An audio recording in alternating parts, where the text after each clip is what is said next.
Good evening and welcome to Saturday Night Live. Tonight we have three Stockton University students talking about resiliency in their designated books.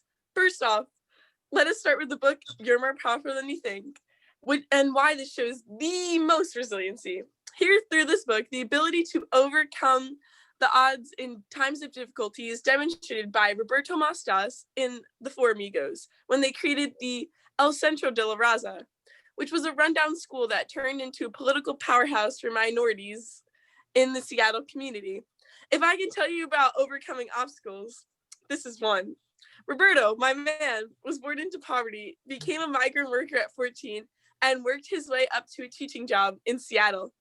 Talk about overcoming the odds. What a legend. Well, anyways, let me introduce them. We have Maria with The Ape Who Understands the Universe. Interesting title. Then we have Tara with Binti, and then on to Jess that's going over to cover American Dirt. Okay, guys, take the lead.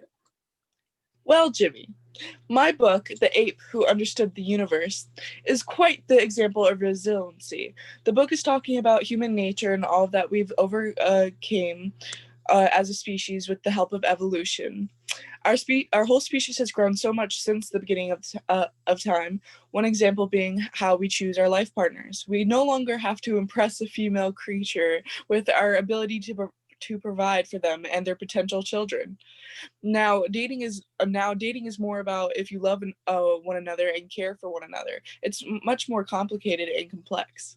Now, I know that Roberto is pretty resilient, but he didn't have to overcome a whole species concept of love and culture. So if that isn't the example of resiliency, then I don't know what is. And might I just say, No offense, Maria, but I think now is as good a time as any to bring up the most resilient person we're going to discuss tonight, a young girl by the name of Binti.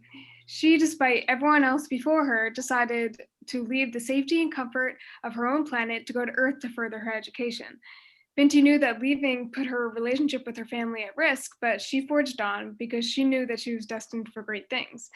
If that wasn't impressive enough, during travel to the school, Binti met a lot of new people and started to form some friendships all on her own.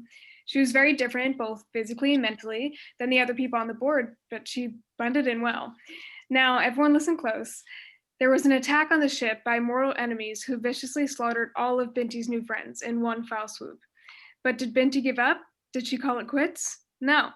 She put her all into fighting and getting to the school she worked so hard for.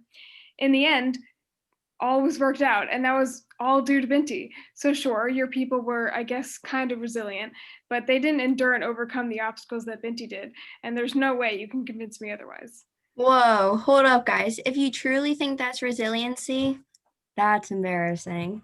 Then you haven't seen anything yet. Now let's talk about American Dirt. Although this book shows some stereotypes for immigration, its main focus really points out how each character is resilient. In the offset of the book, Lydia and Luca's family is brutally massacred by Javier, who is the leader of a drug cartel, leaving the two of them to be on the run towards El Norte. Throughout their journey, they meet many new people and experience a lot of obstacles along the way. Lydia and Luca have to push through the desert, different towns, jump off trains, run away from Javier to be one step ahead to prevent any more harm from coming to them. They grew from a happy, content family where Lydia was oblivious to the harm that Javier could cause and constantly read into people trying to figure out who they really were and who their true character was to help shield her and Luca from being murdered like the rest of her family. There was no time for Lydia and Luca to heal. They had to leave their 13 murdered loved ones outside their house in Acapulco to find a flexible yet probable plan to get to El Norte in one piece. Now, if that isn't resilience, I don't know what is. Well, as interesting as this discussion has been, I'm afraid that we've run out of time for the evening. After this commercial break, we'll have Kim Kardashian and Kanye West talk about why they really named their daughter Chicago. Stay tuned.